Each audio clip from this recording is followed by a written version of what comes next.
দেখুন তো বন্ধুরা, চিনতে পারছেন কি না? একদম ঠিক ধরেছেন, এগুলো মদন কটকটি বা মদন ভাজা। অবশ্যই এর একটা ভালো নামও আছে, অনেকেই এটাকে মনাক্কা নামেও চেনেন। হালকা মিষ্টি, হালকা নোনতা, সুপার ক্রিস্পি, এগুলো খেতে কিন্তু দারুণ লাগে আর বানানো তো ভীষণ সোজা। নমস্কার বন্ধুরা, আপনারা দেখছেন অ্যাসর্টেড রেসিপিস আর আপনাদের সাথে আমি আছি সুচিস্মিতা। চলুন তাহলে বানিয়ে ফেলি মদন কটকটি।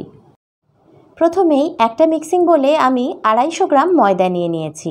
আপনারা অবশ্য আটাও ব্যবহার করতে পারেন, তবে সেক্ষেত্রে আটার একটা গন্ধ লাগতে পারে। 1 চা চামচ নুন নিয়েছিলাম, কিন্তু পুরোটা দিইনি, একটুখানি কম দিয়েছি, মানে 3/4 চা চামচ লবণ দিয়ে দিলাম। 1/2 চা চামচের একটু কম দিয়ে দিলাম কালো জিরে, আর 2 চা চামচ দিয়ে দিলাম চিনি। চিনিটা আপনারা গুঁড়ো করেও ব্যবহার করতে পারেন, তবে সেক্ষেত্রে 3 চা চামচ দেবেন, মানে গুঁড়ো চিনি হলে 3 চা চামচ। এখন দিয়ে দিচ্ছি একদম 1 পিঞ্চ বা 1 চিমটি খাবার সোডা বা বেকিং সোডা।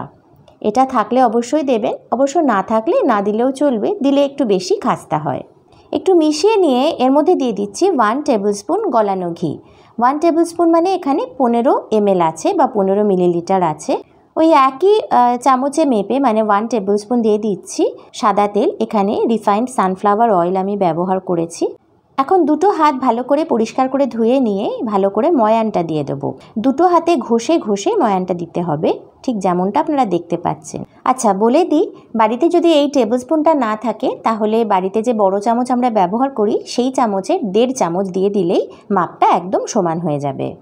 ময়ানটা খুব ভালো করে মিশিয়ে নিতে হবে, একদম ঝুরঝুরে করে নিতে হবে, আর তারপর অল্প অল্প করে জল দিয়ে মেখে, যেমন আটা ময়দার ডো তৈরি করা হয় সেরকম করতে হবে। তবে এক্ষেত্রে ডোটা একটু শক্ত রাখতে হবে। এদিকে ডোটা তৈরি হয়ে গেছে, ঢাকা দিয়ে 15-20 মিনিটের জন্য রেখে দিচ্ছি। যেহেতু এখানে আমি গোটা দানার চিনি ব্যবহার করেছিলাম, তাই এই রেস্টে কিন্তু রাখতেই হবে যাতে চিনিটা ভালো করে গলে যায়। এদিকে প্রায় মিনিট 20 হয়ে গেছে, ঢাকাটা খুললাম, আবার একটুখানি হালকা করে ঠেসে নিয়ে এর থেকে লেচি কেটে নিচ্ছি। আমি এই পোর্শনটাকে দুটো ভাগে ভাগ করে নিচ্ছি। একটা পোর্শন ঢাকা দিয়ে আবার রেখে দিচ্ছি, আর দ্বিতীয় পোর্শনটা এবার আমি বেলে নেব। একটা চাকির উপরে আমি এটাকে দিয়ে একটু মোটা করে বেলে নিচ্ছি। সাথে এটাও বলে দিই, আমরা যে মদন কটকটি দোকান থেকে কিনে খাই সেগুলো একটু বড় বড় হয় বা একটু মোটা মোটা হয়, কারণ ওগুলো অনেকটা ডুবো তেলে ভাজা হয়। কিন্তু বাড়িতে আমরা অতটা তেলে ওইভাবে তো ভাজতে পারি না, তো সুতরাং একটুখানি বাড়িতে পাতলা পাতলা করলে জিনিসটা খুব ভালোভাবে ভাজা হবে আর খাস্তা হবে। দেখে নিন বন্ধুরা, এই রকম থিকনেস রাখবেন, আর তারপর একটা ছুরি দিয়ে আমি এগুলোকে চৌকো চৌকো করে কেটে নিচ্ছি। আপনারা চাইলে আরেকটু মোটা রাখতে পারেন, তবে আমি বলবো ঠিক যতটা আমি দেখালাম সেরকম করুন, তাহলে প্রত্যেকটা মদন কটকটি কিন্তু একদম খাস্তা মুচমুচে হবে আর খেতে ভীষণ ভালো হবে, তার কারণ ভেতর অবধি খুব সুন্দরভাবে ভাজা হবে।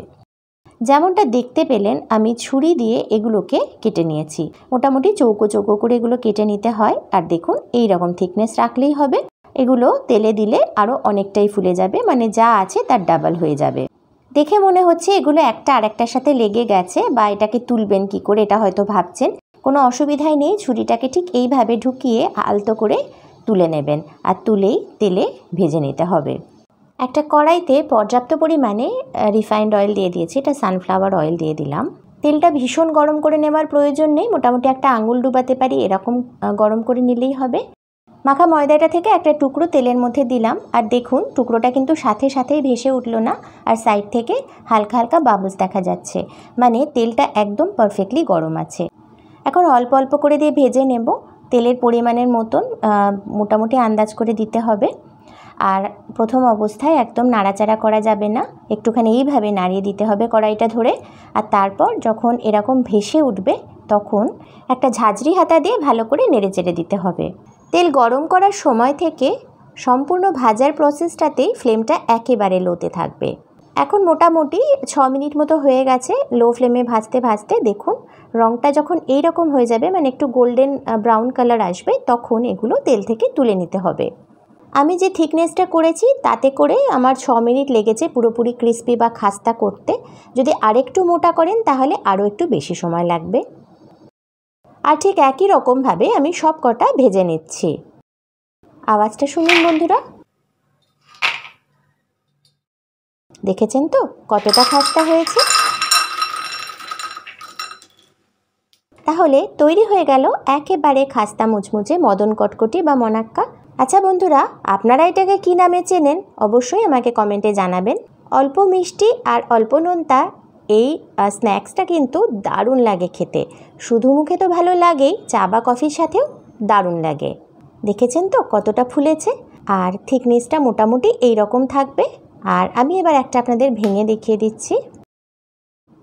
দেখুন ভেতর অবধি কতটা সুন্দরভাবে ভাজা হয়েছে, মুখে দিলে একেবারে মিলিয়ে যাবে।